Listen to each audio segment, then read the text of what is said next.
மொத்த பேர் விவசாயிகள் தானமா? நீங்க உயிர் உள்ளவரை ஒருத்தர் மறக்க கூடாது. யாரும் மறக்க கூடாது. தலைவர் கலைஞரை உயிர் உள்ளவரை மறக்கவே கூடாது. காரணம் என்னன்னா, இன்னைக்கு மாற்று போட்டிருக்கிறது காரணம் அவர் தான். கம்மல் போட்டிருக்கிறது காரணம் அவர் தான். 89 இலவச மின்சாரத்தை கொண்டு வந்து கொடுத்தாரு.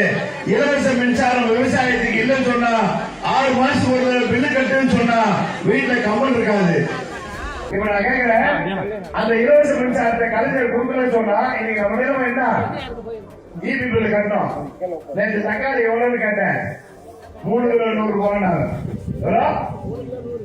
போன வாரம் ஒரு மாசம் முன்னாடி ஆட்டோல போயிருந்துச்சு, 5 கிலோ 100 ரூபாய். மைக் போயிருந்துச்சு 5 கிலோ 100 ரூபாய் தக்காளி, 5 கிலோ 100 ரூபாய் தக்காளி. ஆனா இன்னைக்கு 3 கிலோ 100 ரூபாய் தக்காளி. இந்த ஈபி பில்லு கட்டினா தக்காளி எவ்வளவு? 1 கிலோ 150 ரூபாய். போகமா போகலா?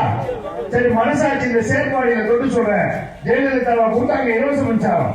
89 கலைஞர் கொடுத்த இலவச மின்சாரம் இப்ப போகும்போது எப்படா போகும்போதுன்னு சொன்னா, எலெக்ஷன் வருது இந்த 3 மாசத்துல 2 மாசத்துல முடிஞ்ச பிறகு இப்ப ஆண்டு கொண்டு இருக்கக்கூடிய தலைவர் தளபதி வரலன்னு சொன்னா வேற யார் வந்தாலும் மோடி அங்கிருந்து இலவச மின்சாரத்தை எடுக்க போறார். எடுக்காம இருக்கிற ஒரே ஆட்சி இந்த தலைவர் தளபதி ஆட்சி மட்டும்தான்.